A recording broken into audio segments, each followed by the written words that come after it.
buta, meski mata terbuka ketika hidup tanpa cahaya. Ku tersiksa, ku merana saat lupakan talenta apa yang ada di dalam diriku. Temukan cahaya dirimu tanpa tahunan berlalu, menitmu hilangkan semua ragu, pahami indah talentamu. Find your light and shine, unlock your potential with talent DNA. Kita bertalenta, ungkap dan pancarkan indahnya sinarmu. Kita bertalenta, talent DNA untuk hidup bahagia. Find your light and shine, mengungkap cahaya di dalam dirimu dengan talent DNA. Find your light and shine. Baik. Selamat pagi, perkenalkan saya Septi Lukitasari dari ISQ Leadership Center. Pagi ini saya akan menemani Bapak Ibu dalam seminar Ask Me About Your Talent DNA. Baik, untuk Ask Me About Your Talent DNA, ini adalah webinar yang dilaksanakan setiap pagi hari untuk membahas dan mendiskusikan bagaimana talent DNA digunakan dalam kehidupan kita sehari-hari, baik dari segi individu, keluarga, maupun organisasi. Ask Me About Your Talent DNA juga akan mengulas algoritma of human technology yang membantu setiap orang untuk find your light and shine. Ya, baik Bapak Ibu, harap mengikuti sampai akhir karena kita akan memberikan giveaway berupa satu free live tool talent DNA kepada satu orang pemenang. Silakan berpartisipasi secara aktif dan di akhir acara kami akan mengumumkan siapa pemenangnya di antara Bapak Ibu semua ya. Baik, Bapak Ibu, untuk memahami lebih dalam mengenai talent DNA, silakan menyimak dengan beragam video talent DNA pada laman www.talentdna.me atau boleh scan barcode berikut ini ya yang ada di layar Bapak Ibu semua. Ya, baik Bapak Ibu, yang belum memiliki hasil talent DNA bisa stay tune di forum ini karena di akhir kita akan pandu bagaimana caranya.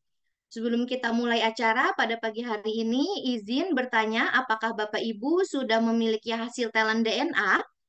Dan jika Bapak Ibu boleh mengisi ya untuk pollingnya yang ada di layar Bapak Ibu, silakan tim untuk memunculkan pollingnya.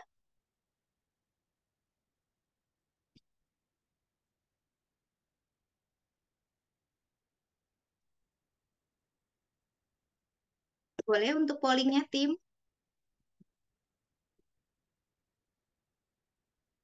Ya, baik. Bagi talented people yang baru bergabung dan belum memiliki hasil talent DNA, yuk segera simak diskusi kita pada pagi hari ini dan segera hubungi konsultan yang mengundang Bapak Ibu untuk tahu caranya mengisi live tool talent DNA.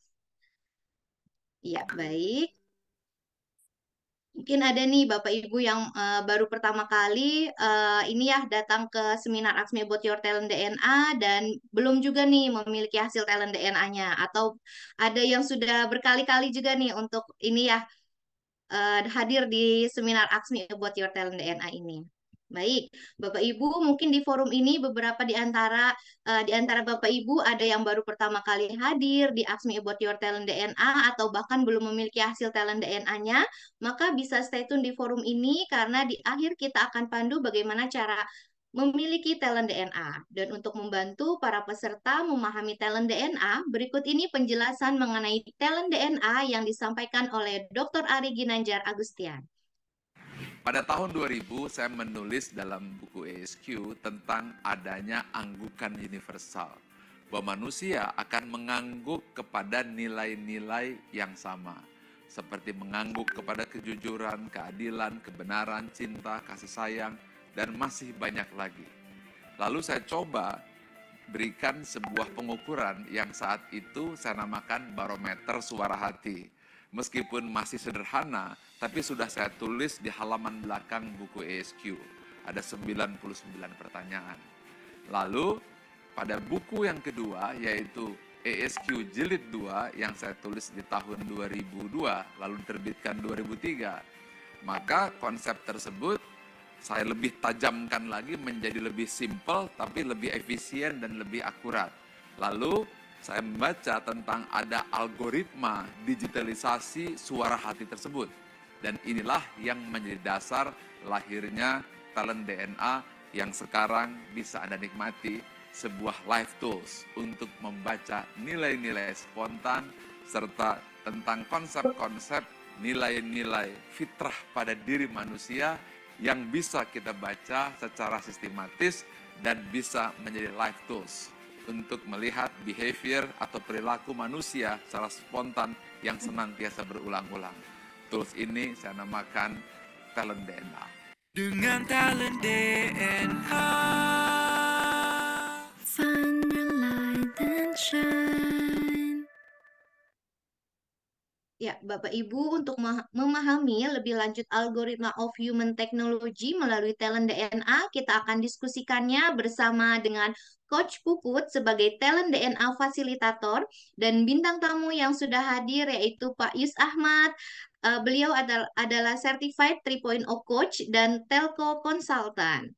Baik, tema kita pada pagi hari ini adalah belajar dalam tenang. Izin saya menyapa terlebih dahulu. Selamat pagi, Coach Puput. Pagi, Mbak Septi. Selamat pagi, Pak Ahmad Yusuf. Selamat pagi, Mbak Septi. Iya, Coach Puput. Assalamualaikum warahmatullahi wabarakatuh, Coach Puput dan Pak Yusuf. Aku. Iya, sudah Waalaikumsalam. siap ya, Coach Puput dan Pak Ahmad untuk sharing nih pada pagi hari ini. Siap, ready. Iya, siap. Alhamdulillah. Baik, izin saya akan bacakan terlebih dahulu untuk 10 top talent dan bottom 5 talent dari Pak Yus ya. Dan 10 top talentnya ini adalah intuitive, developer, strategizer, contextual, goal getter, harmony, convincing, logical, explorer, kolaborator, dan untuk bottom 5 talentnya ini adalah authoritative, forgiving, advisor, vigorous, personalizer. Nah, selama 30 menit ke depan, kita akan membahas bagaimana mengkombinasikan top dan bottom talent spiritual DNA yang mempengaruhi perilaku sehari-hari. Jika Bapak Ibu sudah memiliki hasil talent DNA-nya, baik itu di 10 top talent maupun di full 45 talent, silakan sambil dipelajari dan disimak sekiranya talent DNA Bapak Ibu bisa jadi tergambar di bintang tamu kita pada pagi hari ini. Dan jika ada pertanyaan untuk talented people semua, silakan ketik di kolom chat. Baik, Bapak Ibu harap mengikuti sampai acara berakhir karena kami akan memberikan giveaway berupa free live tool talent DNA kepada satu orang pemenang. Dan sekali lagi untuk memahami lebih dalam mengenai talent DNA, silakan kunjungi di www.talentdna.me atau boleh scan barcode yang ada di layar Bapak Ibu semua ya. Baik, tidak perlu berlama-lama, langsung saja. So, let's find your light and shine. Silakan Coach Puput. Ya, terima kasih Mbak Septi. Oke, selamat pagi Pak Yus. Selamat pagi, Coach Puput. Oke, izin kita akan bahas lebih lanjut nih tentang talent DNA dari Pak Yus. Yang mana kalau dalam tema pagi ini adalah belajar dalam tenang. Tadi kalau sempat disampaikan oleh Mbak Septi terkait top 10 dan kemudian bottom 5 dari Pak Yus, ini saya lihat dan kita lihat bersama-sama ya, ada warna-warni nih ya Pak ya. Ada yang berwarna merah, kemudian ada juga tulisan yang berwarna kuning, dan juga ada yang berwarna biru. Nah, supaya kita bisa lebih memahami apa sih makna dari masing-masing warna ini gitu ya. Kita akan ikuti terlebih dahulu tayangan video dari Bapak Edgar menjelaskan tentang pengertian dari masing-masing. Silakan Mbak Septi. Ada 45 talent DNA dan semuanya kita pecah menjadi 3 tipe. Yang pertama adalah drive, berupa dorongan untuk maju dan berprestasi, berwarna biru. Yang kedua adalah network, bagaimana cara membangun relasi dan mempengaruhi orang lain, dan warnanya kuning. Yang ketiga adalah bagaimana mengeksekusi dan mengimplementasi ide serta rencana tersebut, dan warnanya merah. 3 itu adalah kombinasi drive, network, dan action, DNA. Dengan talent DNA. Find your light and shine. Oke, siap. Terima kasih, Mbak Septi. Jadi kalau tadi kita sudah mendengarkan apa pengertian dari masing-masing warna tersebut, di sini juga sudah ditampilkan, itu adalah top 10 yang menggambarkan diri Pak Yus. Jadi hal-hal yang paling natural atau bahasanya tuh autopilot nih. Bisa dalam keseharian itu memang biasa dilakukan oleh Pak Yus. Dan kemudian di sini juga ada bottom talent atau kita sebutnya sebagai hal yang kurang natural atau hal yang tidak menjadi jarang dilakukan ya oleh Pak Yus seperti itu, kurang menggambarkan diri. Nah, mungkin Pak Yus untuk kita bisa sama-sama memahami top talent dan kemudian bottom talent dari Pak Yus, boleh dibacakan terlebih dahulu Pak untuk masing-masing. Silakan Pak. Baik, bismillahirrahmanirrahim. Izin Coach Puput dan talented people semua. Jadi untuk dari hasil talent DNA saya, gambaran diri saya adalah saya mampu untuk mengambil kesimpulan dari kejadian atau informasi yang acak, kemudian mengembangkan potensi orang lain, memberikan alternatif cara mengatasi situasi, serta menghargai dan memanfaatkan pengalaman masa lampau. Kemudian saya juga mampu mencapai tujuan dan mendapatkan hasil, menjaga situasi yang kondusif demi mencapai konsensus, serta mempengaruhi orang lain agar menerima pemikiran yang disampaikan. Kemudian hal lainnya, saya juga mampu mengambil kesimpulan berdasarkan data maupun fakta, mempelajari dan menguasai hal baru, serta melibatkan orang lain dalam mencapai tujuan bersama. Sementara untuk hal-hal yang perlu saya perhatikan dari bottom talents-nya adalah saya adalah bukan seseorang yang secara alami bertindak tegas, memberikan penilaian dan sanksi, memaafkan dan melupakan kesalahan dengan tulus, serta memberikan masukan atau nasihat kepada orang lain. Selain itu, saya juga memerlukan upaya yang lebih apabila harus menyelesaikan beberapa hal dalam waktu bersamaan dengan stamina tinggi, serta menghargai perbedaan maupun keunikan yang dimiliki oleh setiap orang. Ya, siap. Terima kasih Pak Yus. Nah, kalau kita lihat di sini, ini adalah dinamika ya dari talent dan kemudian bottom talent Pak Yus. Nah, izin nih Bapak dan Ibu, dalam 20 menit ke depan, saya akan mempraktikkan 7 langkah talent DNA coaching untuk membantu Pak Yus ini mengatasi situasi yang bisa jadi menghambat seperti itu ya, atau menjadi tantangan dalam menggunakan talent ini. Nah, ini adalah langkah yang sangat mudah dan Bapak dan Ibu juga bisa melakukan seperti saya, hanya dengan mengikuti panduan yang saya jelaskan berikut ini. Silakan mungkin Mbak Septi boleh ditampilkan. Ini adalah 7 langkah coaching dari talent DNA. Izin saya jelaskan terlebih dahulu ya Pak Yus ya, terkait 7 langkah ini. Jadi langkah pertama, nanti saya akan tanyakan terkait tantangan apa yang saat ini atau belakangan ini sedang dihadapi Pak Yus. Seperti itu. Kemudian yang kedua, nanti di antara talent DNA yang ada, silakan nanti Pak Yus dilihat mana yang digunakan itu bisa jadi secara berlebihan, sehingga berpotensi menghambat. Dan kemudian yang ketiga, nanti talent DNA dari 1 sampai 10, kira-kira mana yang bisa digunakan untuk mengatasi tantangan tersebut. Di step keempat, nantinya di antara talent DNA bottom atau dari nomor 41 sampai 45 tadi, mana yang berpotensi menghambat dalam mengatasi tantangan. Yang kelima, dari talent DNA 1 sampai 10, mana yang bisa digunakan untuk mengatasi hambatan dari talent DNA bottom tersebut. Dan yang keenam, nanti saya akan minta Pak Yus untuk menyusun kembali urutannya. Kalau setelah kita lihat dari situasi atau tantangan yang dihadapi, kira-kira mana yang bisa ditonjolkan terlebih dahulu. Karena dari nomor 1 sampai 10 kan tadi sudah ada urutannya ya Pak ya. Kira-kira dari step 1 sampai 5, adakah urutan yang ingin diubah sesuai dengan tantangan yang ingin diatasi. Dan yang nomor 7, silakan nanti Pak Yus bisa tempelkan susunan baru dan bacakan secara berulang. Oke, baik. Nah, mungkin sebelum kita masuk kepada langkah pertama, saya pengen tanya dulu nih Pak Yus. Pak Yus, belakangan ini atau misalnya sekarang aktivitas yang memang dilakukan sedang apa aja Pak Yus? Oke, baik. Terima kasih, Coach Puput. Jadi untuk kegiatan saya saat ini, selain sebagai seorang profesional coach juga, untuk sehari-hari saya adalah seorang telco consultant. Jadi telco consultant ini tugasnya adalah untuk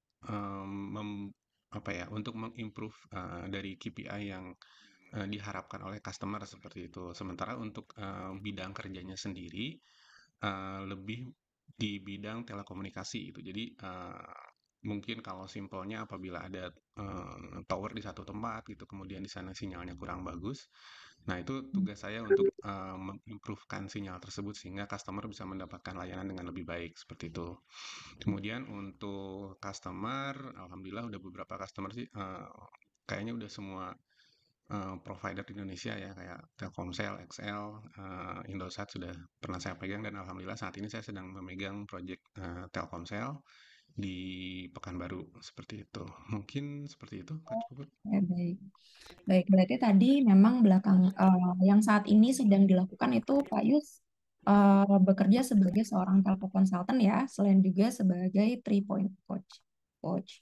Oke, mungkin kalau kita berbicara tentang peran sebagai telco consultant, Pak, kira-kira tantangan apa nih yang memang Pak Yus lihat dan hadapi saat ini dan kemudian juga dirasa ingin diselesaikan?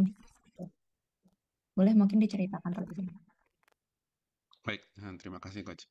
Untuk saat ini saya proyek yang saya pegang adalah rollout ya. Rollout itu artinya adalah ketika sebuah site atau sebuah tower baru berdiri, kemudian tugas saya adalah untuk mempaskan KPI dari site tersebut gitu seperti itu. Nah, tentu dalam pengerjaan hal ini saya harus bekerja sama dengan banyak orang gitu. Ada bawahan, ada atasan, ada tim lah seperti itu istilahnya. Nah, yang sedang dihadapi saat ini sebetulnya adalah terutama dengan yang selevel ataupun yang atasan itu kan masing-masing orang kadang mempunyai mempunyai pemikiran masing-masing, punya ide gitu untuk bisa mencapai goals. Dalam hal ini adalah untuk bisa mempaskan si project yang sedang kita pegang ini side per side gitu seperti itu. Nah, kadang ide-ide yang kami sampaikan atau kami temukan itu berbeda-beda antara ide saya, ide rekan, ide atasan seperti itu. Nah, kadang ketika terjadi perbedaan seperti ini, jadi ada kekurang harmonisan lah gitu dalam suasana kerja seperti itu. Jadi sebetulnya tantangan yang saya inginkan, yang sedang saya hadapi saat ini tuh bagaimana cara bisa lebih menyampaikan lebih menyampaikan dari sisi hal-hal yang kurang sesuai gitu dengan idealisme yang ingin saya pegang gitu kan. Saya punya metode sendiri, teman-teman punya metode sendiri, tapi hal itu kayaknya agak susah untuk disampaikan gitu. Nah, ini saya ingin lebih mengclearkan lagi sih supaya dalam pekerjaan ini kita bisa lebih seiring sejalan gitu, karena goalsnya kan sama sebetulnya. Itu mungkin, Coach. Oke, ini menarik. Mungkin kita next slide dulu, Mbak Septi. Kita lihat kembali apa saja tadi untuk talent DNA-nya Pak Yus. Mungkin kembali ke talent DNA Pak Yus tadi, Mbak Septi. Oke. Jadi kalau kita lihat, saya coba ambil beberapa key point dari cerita yang tadi Pak Yus sampaikan. Bahwa kalau Pak Yus itu pengennya kita tuh bisa seiring sejalan gitu ya. Seiring sejalan untuk mencapai tujuan yang sama. Pak Yus paham, kita semua tuh sebenarnya bisa pada akhirnya untuk mencapai tujuan bersama seperti itu. Nah, kalau kita lihat dari top 10 ini sebenarnya sudah sangat tergambar dari kolaborator seperti itu. Jadi Pak Yus melihat setiap orang walaupun punya cara berpikir yang berbeda-beda gitu, ada satu tujuan yang ingin dicapai dan itu Pak Yus memang sangat implementasikan itu dalam pekerjaan gitu. Apalagi dalam pekerjaan tim tadi ya Pak Yus mention seperti itu ya. Nah, ini sangat tergambar dari talent DNA-nya. Kemudian juga tadi Pak Yus sampaikan bahwa di dalam proses kita bekerja sama di dalam tim itu setiap orang punya idenya masing-masing. Tapi menurut Pak Yus, bagaimana ide-ide tersebut bisa disampaikan tapi dengan cara yang lebih harmonis. Itu sangat tergambar dari talent DNA nomor 6, harmoni. Jadi kalau seorang harmoni itu bagaimana Pak Yus ini ingin memastikan meskipun perbedaan idenya itu berbeda-beda, tapi kita bisa dapat kesepakatan nih dengan cara yang memang damai seperti itu ya. Jadi dari berbagai pihak itu bisa tetap menyampaikan pendapatnya dengan situasi yang sama-sama kepala dingin seperti itu ya Pak Yus. Oke, dan kemudian juga di sini Pak Yus itu tadi menyampaikan ada ide gitu. Kalau di sini saya lihat juga Pak Yus itu punya strategizer. Kalau orang strategizer, apalagi di sini pekerjaan Pak Yus adalah sebagai seorang konsultan seperti itu ya. Seorang konsultan tentu saja sering ditanyakan, ini baiknya kita harus melakukannya seperti apa gitu. Dan juga itu pasti harus come out dengan ide, kemudian masukan, kira-kira hal apa yang bisa dilakukan untuk perbaikan di klien seperti itu. Nah, ketika menghadapi hal tersebut, Pak Yus biasanya akan punya 1001 cara. Seperti itu nggak Pak Yus? 1001 cara ya. Kalau cara ini nggak berhasil, kita punya nih cara ini. Kalau cara B nggak berhasil, kita punya cara C gitu. Intinya bagaimana kita nanti bisa mencapai tujuannya. Nah, kemudian kalau kita berbicara tujuan, Pak Yus tuh ada goal getter. Gitu. Jadi seorang goal getter ini adalah orang yang memiliki tujuan atau target yang jelas yang ingin dicapai. Gitu. Jadi Pak Yus paham tadi Pak Yus menyampaikan ada KPI nih yang harus dicapai. Dan tentunya kalau kita berbicara tentang klien, ya akan banyak nih gitu target-target yang harus dicapai. Dan Pak Yus akan komit dengan itu gitu ya, goal getter. Jadi apa-apa saja target-target yang harus dicapai. Kembali lagi tadi kepada tantangan yang Pak Yus rasakan gitu ya. Bagaimana setiap orang ini bisa menyampaikan ide-idenya. Tapi dengan cara sama-sama kepala dingin. Nah, kalau saya lihat di sini Pak Yus itu punya bottom 5, salah satunya adalah otoritatif. Jadi kalau otoritatif juga tadi sempat Pak Yus bacakan, otoritatif itu orang-orang yang ketika harus tegas gitu ya, itu menjadi sesuatu yang memang sulit seperti itu ya. Apalagi kalau misalnya orang yang otoritatifnya memang berada di top 10, itu orang yang memang akan sangat tegas terhadap sesuatu, jelas memutuskan sesuatu seperti itu, apalagi berkaitan dengan sanksi.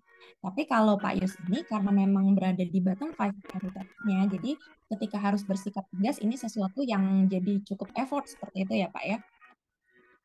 Oke, siap.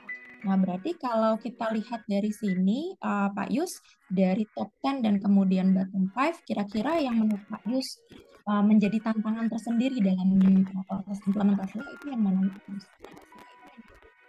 Bagaimana? Agak kurang jelas.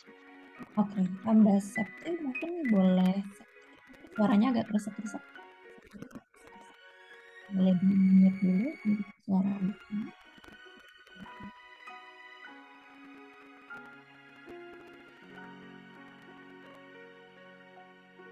Mbak Septi?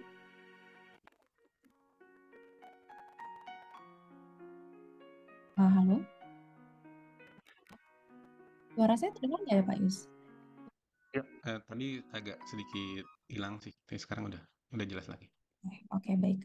Oke, siap. Terima kasih Mbak Septi. Suara saya sudah terdengar jelas ya? Udah jelas. Oke, baik.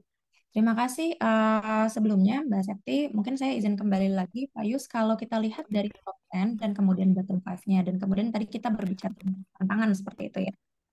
Dari sini yang menurut Pak Yus menjadi tantangan tersendiri dalam proses implementasinya yang bisa Pak Yus lihat ada apa saja?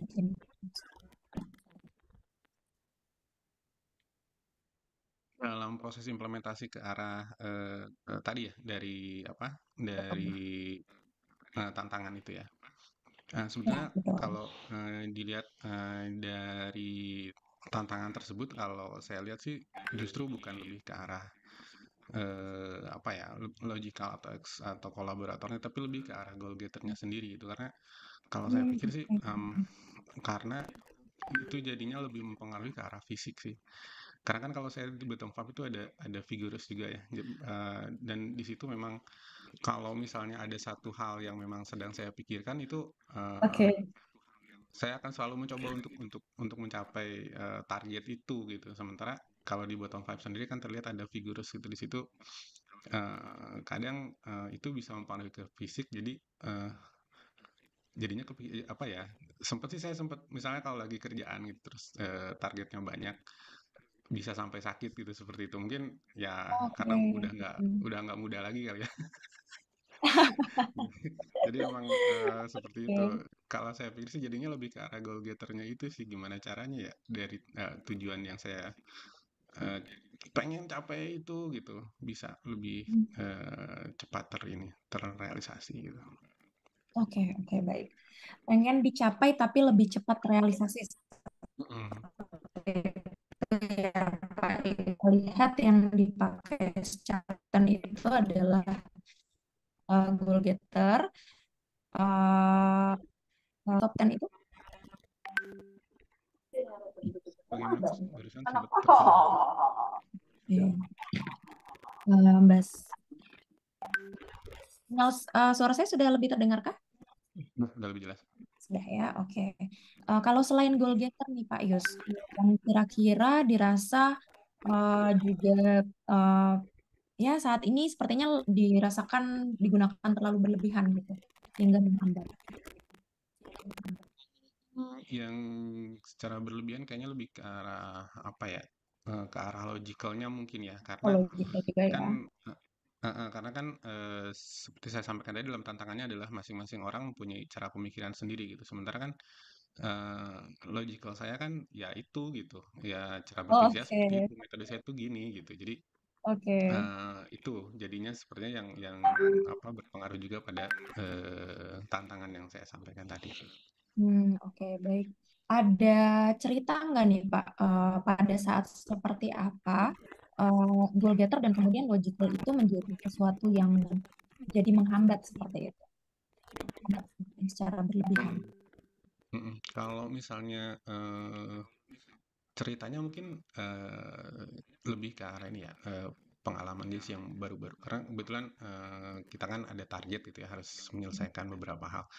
Nah, dari sisi goal getter ini karena saking kepikirannya itu kadang kalau misalnya udah malam gitu, udah waktunya istirahat sebetulnya sih itu masih kepikiran gitu. Jadi kalau di sosial media kan suka ada meme yang itu ya, kalau udah tidur terus tiba-tiba merem itu tiba-tiba muncul gitu, ting, oh kepikiran apa. Nah itu kalau Oke, dari sisi goal iya, getter tuh iya, kadang iya. seperti itu gitu. Udah waktunya istirahat tapi besok tuh harus ngegolin yang ini loh gitu. Yang ini tuh belum pas, yang itu masih ada kurang di sini seperti itu. Hmm, Kemudian kalau logical itu sendiri ya apa ya? Kalau hal-hal yang baru mungkin karena kalau dari atasan sendiri dia tuh pengennya udah gini aja gitu. Dengan metode yang ini aja loh gitu. Sementara kalau dari hasil ya sebetulnya logical ke arah explorer juga ya karena saya kan cari tahu juga sebetulnya dengan metode yang itu tuh nggak akan maksimal gitu loh. Bagusnya itu lebih baik seperti ini. Nah, kadang itu yang jadi apa ya? Ya kalau dibilang kasarnya clash kali ya seperti itu. Oke, oke. Itu sih. Oke, berarti kalau tadi itu memang goal getter ini karena memang banyak yang ingin dicapai gitu ya Pak ya. Kayaknya rentetannya itu banyak, yang ini belum selesai, yang ini belum selesai gitu. Ada lagi nanti goals lain yang muncul kemudian ya Pak ya. Jadi kadang Ya. itu membuat sulit tidur bahkan ya di malam hari itu suka teringat gitu, wah yang ini belum tercapai nih, yang ini belum tercapai gitu. Tapi di satu sisi sebenarnya Pak Yus itu lelah karena featuresnya ini di bottom gitu ya Pak. Kalau orang yang memang featuresnya itu dia top 10, dia akan punya stamina yang besar. Mau apapun gitu ya, yang mau dikerjakan hantam gitu ya, sampai bisa jadi mungkin pagi hari gitu. Tapi Pak Yus itu sebenarnya capek, cuma kepikiran gitu ya. Nah, kemudian juga tadi terkait logical. Kalau logical ini adalah Pak Yus itu sudah punya data. Pegangan Pak Yus itu data ya, Pak ya. Dan kalau saya lihat juga di sini ada kontekstual, berarti pengalaman masa lalu juga ya, Pak. Iya, betul. Karena kan Ya, memang kerja di bidang ini udah lama juga ya dari nah sisi ya, pengalaman. ya gitu. Jadi Pak Yus itu punya pegangannya tuh adalah ada data, punya sejarahnya juga dulu tuh dilaksanakan seperti ini, step by stepnya seperti ini gitu. Nah, ketika ada pandangan dari orang lain yang masuk gitu ya, yang ingin ya dalam artian mungkin ingin diskusi seperti itu ya Pak ya. Nah, inilah yang kemudian jadi tantangan tersendiri karena Pak Yus itu punya idealisme Pak Yus sendiri gitu ya, dari data-data yang dipunya, kemudian juga dari pengalaman masa lalu yang sudah pernah dijalani. Oke, mungkin kita next ke step 2. Mungkin tadi sudah ditanyakan ya. Kita dulu yang tadi step 2.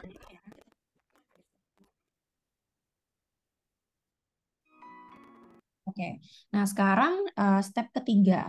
Kita masuk kepada di antara top 10 talent DNA. Kita tadi ada sudah tampilkan ya Pak, kira-kira mana saja yang bisa digunakan untuk membantu mengatasi hambatan atau blind spot ini. Jadi mungkin dalam kondisi tantangan Pak Yus tadi, dengan adanya ide-ide nih yang datang gitu, ada ide A, ide B, ide C. Sementara Pak Yus itu orangnya udahlah berpegang pada data, Pak Yus tahu betul gitu kondisinya seperti apa juga dari pengalaman masa lalu. Dan kalaupun itu nggak bisa dilaksanakan, Pak Yus pun sudah punya cara-cara lainnya sebenarnya. Tapi kemudian datanglah nih si ide lain gitu. Tentunya kita harus ada apa ya? Mungkin kalau kita lihat dari top 10 talent DNA tadi, ada yang bisa ditonjolkan gitu. Yang dari top 10 talent DNA Pak Yus, mungkin Pak Yus bisa sampaikan kira-kira apa yang bisa digunakan untuk membantu mengatasi hambatan blind spot. Mungkin boleh ditampilkan lagi Mbak Septi top 10-nya. Oke, silakan Pak Yus. Oke, dari sisi goal getter sendiri, lebih ke arah yang itu ya. Mungkin saya lebih ke arah ini kali ya, lebih ke arah strategizer dulu. Jadi di sana kan banyak opsi yang bisa saya lakukan gitu. Jadi daripada sebelum istirahat saya kepikiran apa yang ini belum selesai, mending saya siapkan dulu strategi apa yang harus saya selesaikan untuk bisa mencapai goals tersebut gitu. Jadi, oh yang ini belum pas nih, ya kita bikin alternatifnya dulu nih. Jadi sebelum itu sebelum itu terfikirkan tuh sebetulnya sudah ada alternatifnya ini seperti itu. Kemudian kalau yang ke arah logicalnya sendiri mungkin lebih dari sisi kolaborator ya. Jadi lebih mencoba untuk ini aja sih mengkolaborasikan. Jadi ide dari rekan saya itu seperti apa gitu, ide dari saya seperti apa gitu. Nah nanti kita bisa cari titik temunya tuh seperti apa. Jadi memang lebih banyak ke arah diskusi dan ini memang lebih banyak ke arah kolaborator mungkin ya. Untuk dua hal tadi sebetulnya seperti itu sih. Jadi dan yang berikutnya mungkin lebih ke arah convincing ya, lebih meyakinkan gitu. Jadi ketika saya sudah berkolaborasi dengan ide-ide rekan-rekan gitu kan, udah ketemu titik temunya. Nah di sini baru saya bisa meyakinkan, ya udah Anda punya ide ini, saya punya ide ini, kita udah diskusi, kita ketemu titik temunya di sini. Nah karena ini kira-kira ide ini tuh dapat lebih efektif dan efisien, ya udah kita jalankan ide ini gitu. Dan itu yang saya coba untuk lebih meyakinkan dari rekan-rekan kerja seperti itu mungkin. Oke.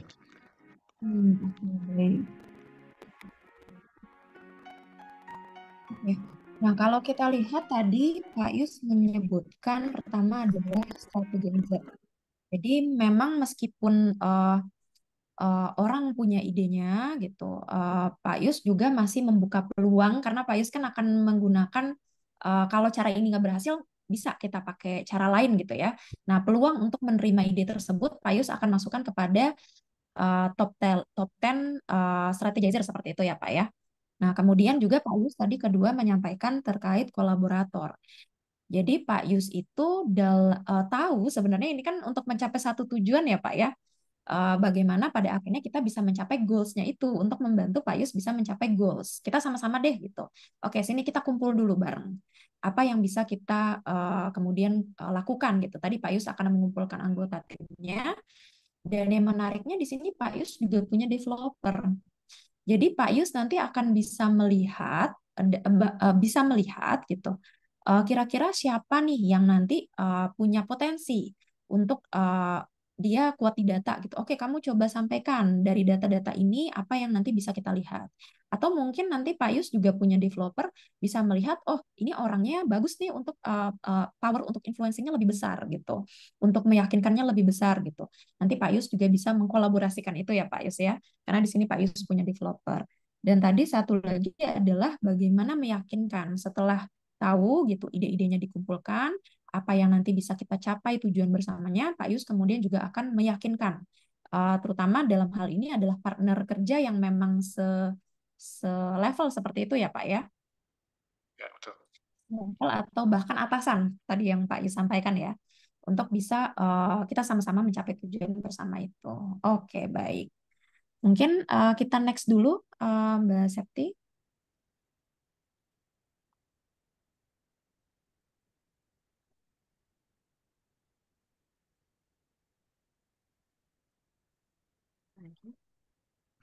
Next lagi, Mbak Put. Ya, untuk step berikutnya. Step 5. Ya, betul. Oh, mohon maaf, Ini ya. Mbak Septi di step 4 belum bergerak slide-nya. Step 4. Oh, tadi kita belum, oke, mungkin saya agak mundur sedikit ya Pak ya, terkait tadi step 4 untuk bottom 5. Gitu. Jadi kalau dari bottom 5-nya Pak Yus, tadi yang cukup memang menjadi hambatan untuk mengatasi tantangan di awal tadi, selain autoritatif, tadi ada lagi kah Pak? Dan kalau kita bicara autoritatif, tadi mungkin boleh disampaikan kembali mengapa autoritatif. Oke, untuk yang bottom five-nya sendiri autoritatif ya lebih ke arah ketegasan itu ya. Jadi lebih maksudnya ini karena saya dulu memang pernah ada di posisi tersebut gitu. Kalau misalnya dari atas ke bawah gitu ya. Jadi kalau misalnya dibilang tegas-tegas ya gimana ya? Harus ada consideration dulu gitu sebelum sebelum saya menyampaikan hal tersebut pada pada terutama kalau ini urusannya dengan yang di bawah gitu ya.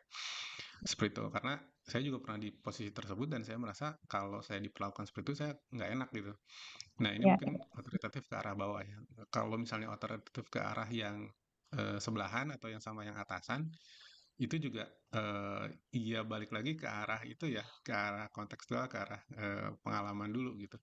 Dan ketika terjadi apa ya, terjadi perbedaan ide, kemudian saya konfrontir secara keras itu hasilnya tuh kurang ini gitu, kurang agak kurang lah, kurang sesuatu kurang enak gitu hasilnya seperti itu. Makanya mungkin jadinya ya otoritatif ini yang keluar jadinya untuk sekarang-sekarang jadinya lebih lebih lebih nggak terlalu ini sih kalau sama yang di bawah ataupun sama yang selevel atau yang di atas seperti itu. Kalau yang lain mungkin lebih ke arah figurisnya, lebih ke arah ini aja sih, lebih ke arah fisik ya. Ya, mungkin ini mah seiring dengan ini ya, seiring dengan berjalannya waktu gitu. Semakin tua mungkin nggak kayak dulu. Kalau dulu mah mau sampai jam berapa juga hajar aja gitu. Kalau semakin ke sini ya Iya, iya, itu makin harus. udah mulai menurun ya Pak ya. Iya, betul betul. Oke, baik. Jadi tadi mungkin izin kita sedikit mengulang dulu yang step keempat. Jadi kalau untuk yang Hmm. autoritatif tadi, sebenarnya kalau untuk mengapa jadi sesuatu yang direm gitu ya Pak ya untuk ketegasan tersebut, karena kalau kebawahan konteksnya kepada kebawahan, Pak Yus itu punya sedang menggunakan kontekstualnya. Jadi paham situasinya ketika berada di posisi itu apa enak dan tidak enaknya gitu. Jadi Pak Yus itu akan ada di posisi ya udah dipahami dulu aja seperti itu. Kalau ke bawahan gitu. Jadi pendekatannya memang lebih halus seperti itu ya Pak ya. Dan kemudian juga pun sebenarnya kepada yang selevel gitu. Kalau selevel ini yang saya coba dengarkan dan tangkap tadi dari Pak Yus, sebenarnya kalau misalnya kita coba untuk tegas itu malah jadinya kayak kurang enak gitu ya Pak. Baik itu selevel maupun apalagi ke atasan ya Pak ya. Jadi kurang enak gitu. Nah, sehingga terkadang memang Pak Yus karena memang ada harmoni di sini top 10-nya gitu. Jadi ketika ada posisi yang harus tegas gitu, Pak Yus lebih memilih untuk ya udah mungkin dalam tanda kutip orang melihatnya mengalah, tapi sebenarnya Pak Yus ini menyimpan. Seperti itu benar nggak, Pak? Mengingat gitu ya, lebih ke situ mungkin ya, Pak ya. Iya, masuk ke arah Ya. yang itu juga, forgiving juga berarti ya. Iya, betul. Karena di sini bottom five-nya itu forgiving. Ya udah nggak apa-apa, nggak ini apa sih, nggak disetujui gitu ya. Tapi nanti akan saya ingat gitu ya, Pak ya, karena ada forgiving-nya ini di bottom gitu. Dan kemudian terakhir ini adalah vigorous tadi ya, bahwa dengan kita harus juggling, apalagi Pak Yus punya berbagai goals gitu, harus juggling dengan goals tersebut gitu. Vigorous ini menjadi tantangan tersendiri. Yang mana tadi kalau Pak Yus sampaikan dari top 10-nya itu mana yang mau digunakan itu adalah strategizer, saya izin ulangi kembali. Kemudian strategizer, bagaimana kita dengan berbagi goals itu lebih memikirkan plan A, plan B, plan C-nya seperti itu ya Pak ya, dengan berbagai ide yang ada yang disampaikan. Kemudian juga kita kolaborasikan kekuatan masing-masing dengan Pak Yus melihat developernya. Pak Yus ada developer, jadi Pak Yus melihat potensi mana yang bisa diajak kolaborasi seperti itu, mana yang memang dia kuat di bagian sini dan kemudian bisa diberdayakan gitu ya, dan seterusnya. Dan satu lagi adalah convincing, karena memang harus ada apa sih ide yang sama-sama disepakati karena kita tujuan akhirnya adalah untuk kolaborasi untuk mencapai tujuan yang sama. Jadi Pak Yus akan menggunakan convincing-nya seperti itu. Oke, nah kemudian kita boleh masuk ke langkah ke-6, Mas Siti. Oke, langsung disusun gitu ya Coach ya.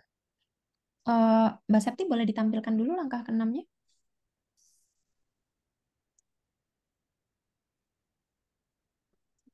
Suara saya terdengarkah? Ya, Masih jelas. Oh, jelas ya.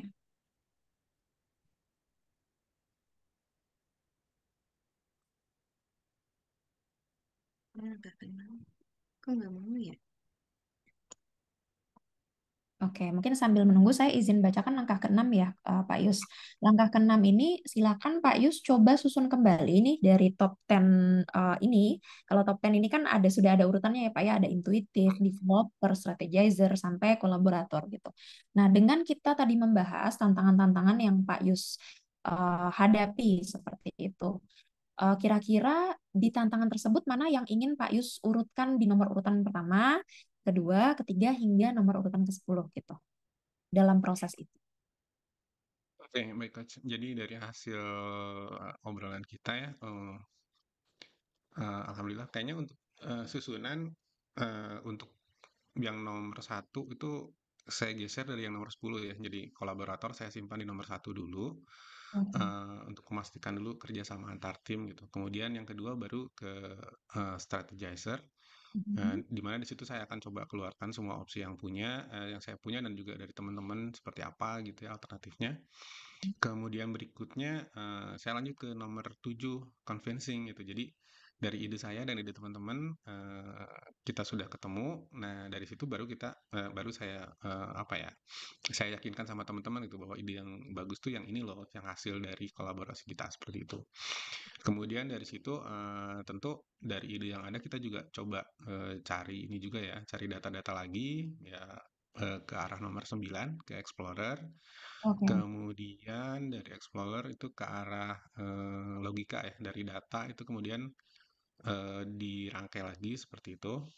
Kemudian kita juga apa ya, dari pengalaman-pengalaman yang ada itu kontekstualnya di urutan ke 6 ya, di situ diurutkan kemudian yang berikutnya lebih ke arah intuitif gitu. Jadi dari ide-ide yang ada kita coba sederhanakan sehingga Oke. setiap orang yang menerima ide kita itu bisa mengerti itu baik dari level manapun seperti itu. Kemudian dari itu baru tim yang dikumpulkan itu kita coba develop nih yang apa ya, yang bagusnya di sisi ini, kita coba kembangkan yang ini, kita coba kembangkan juga seperti itu sesuai dengan kemampuannya masing-masing. Nah, kemudian yang goal getter ini mungkin emang agak digeser agak lebih ke bawah gitu ya. Jadi karena yang atas itu kan tadi sudah kita temukan nih apa dari sisi apa ya strategizer dan juga developernya gitu. Jadi akan lebih mudah untuk kolaborasinya seperti itu. Jadi dan yang terakhir baru harmoni ini ditaruh di yang paling bawah gitu. Jadi apa ya biar nggak terlalu ini ya. eh, Biar nggak terlalu banyak mengalah gitu. Jadi biar nanti Oke. coba ditekan aja dulu yang paling terakhir, oke lah baru kita harmonisasikan gitu. Seperti itu mungkin. Oke. Berarti sebenarnya bukan berarti apa ya? Bukan berarti jadi kita malah nggak enakan gitu ya Pak ya untuk menyampaikan ide gitu ya. Tapi kita nggak apa-apa menyampaikan ide cuma dalam konteks yang mungkin lebih kepala dingin gitu. Makanya kita tadi yang pertama kalau boleh saya ulangi adalah kolaborator seperti itu ya. Kita kumpulkan orang-orangnya. Kemudian kita lakukan strategizer. Jadi kira-kira alternatif apa nih yang nanti ide-idenya itu akan disampaikan oleh orang-orang gitu terhadap arahan baru dari pimpinan ataupun ide yang disampaikan juga oleh rekan kerja atau rekan selevel seperti itu. Nah, kemudian setelah itu di-convince, kita yakinkan gitu dari ide-ide yang ada, kita akan yakinkan. Dan kemudian juga nanti kita akan coba cari-cari data gitu ya dari Explorer, kita akan mencari-cari. Kemudian juga kita konstruk itu ke dalam bentuk logik, data-data yang diperlukan itu kira-kira seperti apa. Kemudian juga selanjutnya adalah kontekstual, intuitif. Intuitif itu adalah berarti kita simpelkan ide-idenya tersebut supaya lebih dipahami dan kemudian kita akan develop orang-orang yang nanti kira-kira bisa membantu untuk mencapai tadi goal getternya ya Pak ya. Goals-goals apa yang mau dicapai dan kemudian yang terakhir adalah harmoni. Seperti itu ya Pak ya. Betul. Oke. Terima kasih Pak Yus. Oke, berarti selanjutnya Terima kasih Coach. ya. Oke. Mungkin sebentar. Nah, alhamdulillah Bapak dan Ibu, kita sudah menyaksikan bersama bagaimana 7 langkah coaching ini bisa membantu Pak Yus dalam menghadapi tantangan ya yang dihadapi atau yang sedang dihadapi. Nah, mungkin saya ingin dengar dulu nih pandangan dan pendapat nih dari Pak Yus. Bagaimana nih rasanya setelah dilakukan coaching dengan 7 step ini atau 7 langkah ini? Oke, baik, terima kasih Coach. Setelah dilakukan coaching dengan 7 langkah ini, pertama karena sudah ada data pendahuluan ya dari top 10 dan bottom 5 gitu ya. Jadi saya juga sudah tahu sebetulnya di sisi seperti apa. Walaupun sebetulnya itu apalagi yang top 10 itu udah autopilot gitu ya. Tapi ternyata saya tuh Ya. seperti ini loh gitu. Dan ternyata memang dari kalau boleh saya bilang dari kartu-kartu gitu ya, kartu intuitif, kartu developer atau seperti itu sebetulnya masih ada hal yang memang harus diurutkan sesuai dengan prioritasnya gitu. Jadi mana yang saya gunakan berlebihan gitu atau misalnya mana yang belum saya maksimalkan seperti itu. Jadi kalau dari hasil coaching talent DNA ini manfaatnya saya rasa sangat bagus sekali gitu ya, terutama untuk yang memang bergelut di bidang apa ya, di bidang strategi ataupun untuk kehidupan sehari-hari gitu. Jadi biar bisa lebih maksimal lagi sih. Itu mungkin yang saya Oke. dapatkan. Alhamdulillah. Terima kasih nih Pak Yus atas kesempatan untuk bincang-bincang kita di pagi hari ini. Jadi begitu kurang lebih talented people untuk kita juga bisa membantu rekan, saudara, kakak, adik, pasangan, pimpinan, bahkan anggota tim ya untuk kita bisa sama-sama sukses dan berhasil gitu. Kalau dari Pak Yus ingin sangat mengedepankan kolaborasi karena pada akhirnya kita ingin mencapai tujuan yang sama seperti itu ya Pak Yus ya. Nah, bagaimana caranya? Silakan nanti Bapak dan Ibu ajak mereka untuk mengisi talent DNA dan kemudian lakukan 7 langkah coaching talent DNA seperti tadi. Oke. Baik, mungkin demikian Mbak Septi atas ini ya yang hasil diskusi kita dan kemudian kesimpulannya. Jadi sebenarnya itu semua masalah bersumber pada talenta yang tidak digunakan dengan baik atau proporsional. Jadi bisa jadi tadi seperti tadi kita diskusikan ada beberapa hal atau beberapa talent DNA yang tidak kita sadari kita gunakan itu secara berlebihan, padahal itu bisa membantu kita gitu untuk kita bisa mencapai tujuan. Dan solusi untuk mengatasinya juga sebenarnya ada pada talenta kita. Jadi apa yang perlu kita capai sebenarnya itu kita bisa maksimalkan dengan talent DNA kita seperti itu. Mungkin demikian Mbak Septi untuk diskusi kita pada pagi hari ini. Saya kembalikan kepada Mbak Septi. Silakan Mbak. Iya, terima kasih Coach Puput untuk sharingnya. Ya, Oke, dan boleh juga nih Coach Puput untuk menginformasikan guru talent DNA ya Coach ya. ya. Yang mungkin ini di skip aja Mbak Septi.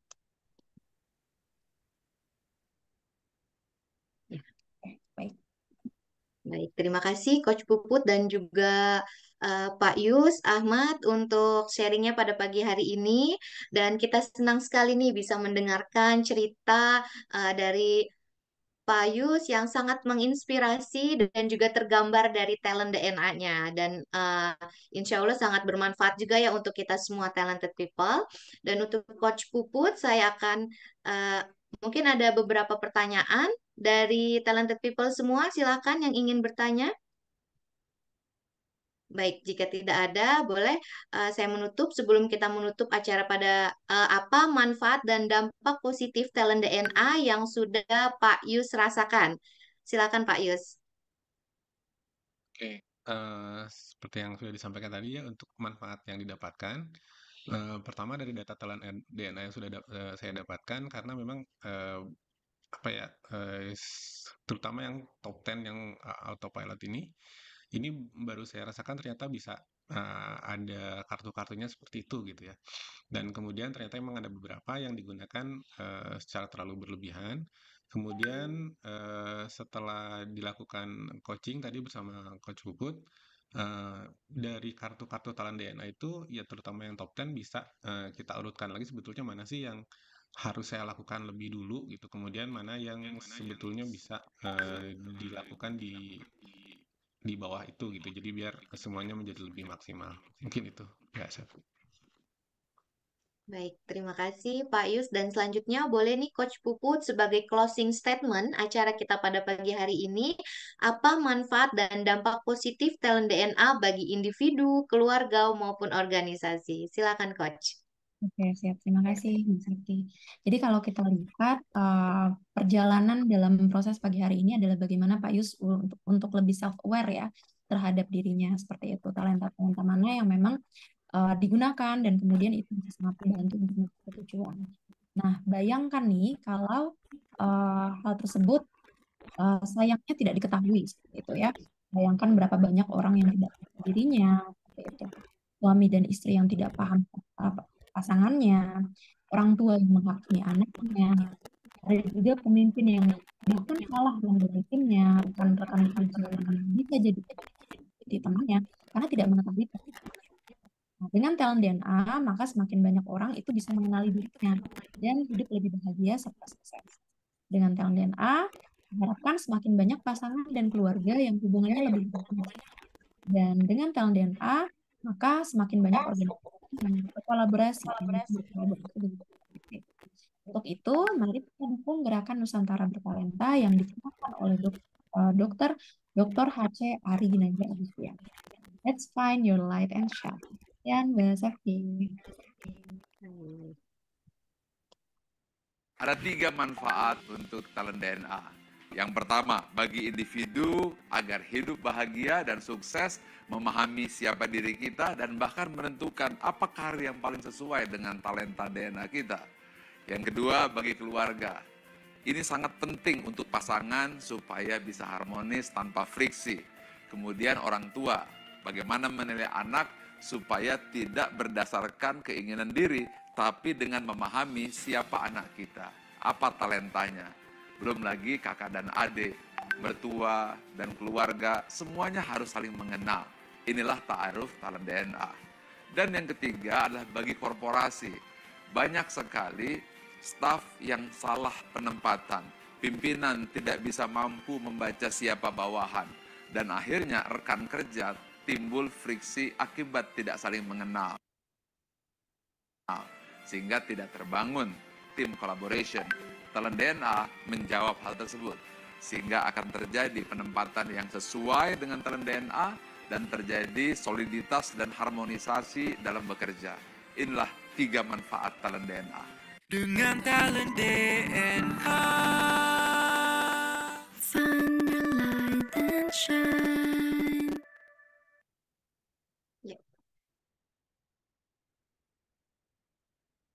Baik, terima kasih Coach Puput dan juga Coach Pak Yus ya, Pak Yus Ahmad. Dan selanjutnya, talented people untuk memahami lebih dalam mengenai talent DNA, boleh disimak nih di beberapa video melalui www.talentdna.me atau boleh scan barcode yang ada di layar Bapak Ibu semua. Dan bagi Bapak Ibu yang belum memiliki hasil talent DNA, bisa stay tune di forum ini karena di akhir kita akan pandu bagaimana caranya. Dan Bapak Ibu, siapa yang merasakan atau mendapatkan manfaat dari sesi kita pada pagi hari ini, boleh ketikkan saya di kolom chat. Silakan. Baik, banyak ya. Bu Sofi, saya, Pak Yendra, ya, Pak Bayu. Baik, Bapak Ibu semua. Siapa yang ingin mendapatkan kabar gembira, boleh ketikkan saya di kolom chat. Baik, saya ingin memberikan kabar gembira untuk Bapak Ibu talented people semua, baik yang belum melakukan pengisian talent DNA ataupun yang baru mengisi 10 top talent. Dan apa spesialnya? Berikut informasinya. Ya, untuk talented people semua, boleh kita sedang harga promo ya untuk full 45 report, ini di nominal investasi 500.000. Dan untuk report karir juga, ini kita ada nominal investasinya 750.000. Seperti itu. Dan selanjutnya, Bapak Ibu, waktunya giveaway untuk satu pemenang free Lifestyle Talent DNA. Pemenangnya ini dari talented people di FB Pak Ari Ginanjar ya, atas nama Pak Umarudin. Selamat Pak Umarudin telah menang, dan silakan Bapak sebagai pemenang untuk memberikan nomor telepon melalui personal chat kepada saya untuk mendapatkan satu Lifestyle Talent DNA senilai Rp165.000. Dan selamat Bapak Ibu, silakan boleh ya Pak Amarudin memberikan nomor kontak personnya. Dan talented people, talent DNA ini adalah sebuah life tool yang diperlukan kita semua untuk hidup bahagia dan sukses baik di rumah, di korporasi maupun di lingkungan sosial. Talent DNA akan membantu kita menemukan potensi terbaik dan unik dari setiap orang. Karena ada sebuah coach mengatakan setiap orang itu jenius. Tetapi jika kita menilai ikan dari kemampuannya terbang, maka seumur hidupnya ikan tersebut akan dianggap bodoh. Baik, demikian acara Aksmi kita pada pagi hari ini. Terima kasih Bapak Ibu yang sudah bergabung. Silakan untuk melanjutkan kembali aktivitasnya masing-masing. Bagi Bapak Ibu yang belum memiliki hasil talent DNA, bisa tetap stay tune di Zoom dan kami akan pandu tutorial cara pengisian talent DNA sebagai berikut.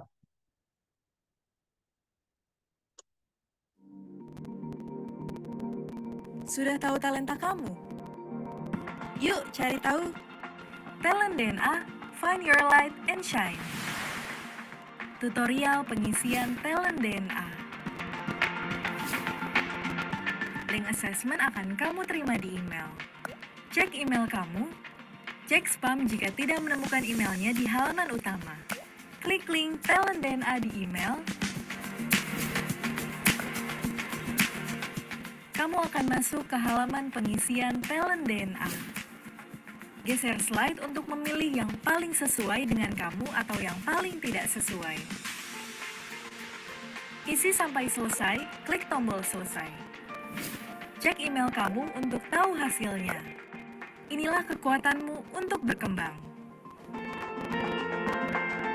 Ayo, share hasil talent DNA kamu ke keluarga, teman, saudara, pokoknya semuanya. Talent DNA, find your light and shine.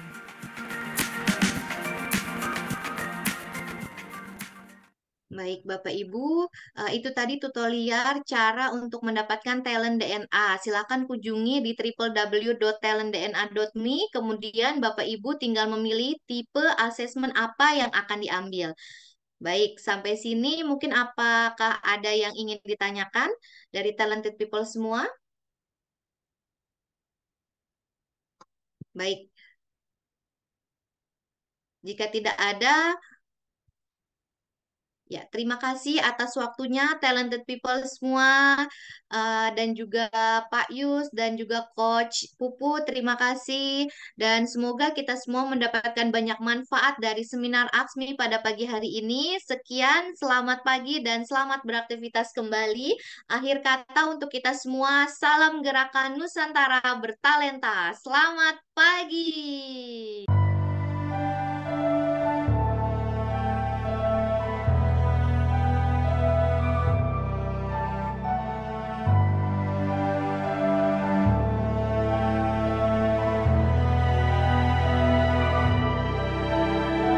Buta, meski mata terbuka ketika hidup tanpa cahaya, ku tersiksa, ku merana saat lupakan talenta apa yang ada di dalam